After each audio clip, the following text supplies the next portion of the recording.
Hi, this is Amanda Sartor explaining how to do homework problem number 4 from section 6.7 in Intermediate Algebra. The problem states, an object is thrown upward from the top of a 144-foot building with an initial velocity of 128 feet per second. The height h of the object after t seconds is given by the quadratic equation h equals negative 16 t squared plus 128t plus 144. The question is, when will the object hit the ground? So the key to this question is realizing that when the ball hits the ground, the height of the ball is 0. By replacing h with 0, we can solve the equation for time t. Now we'll replace h with 0.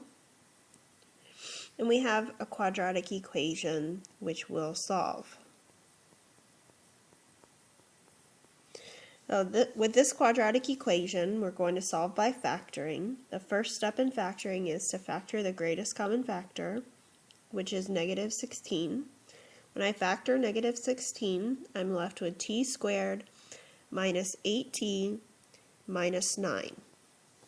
T squared minus 18 minus 9 is a trinomial with a simple case.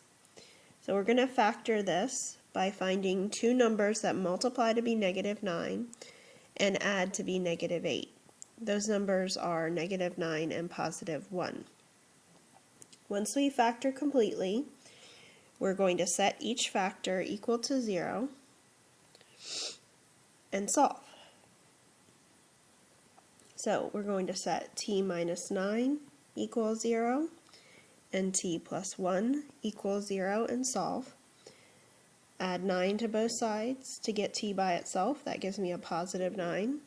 Subtract 9 on both sides and t equals negative 1. Since this is a word problem, it doesn't make sense for the answer to be negative 1.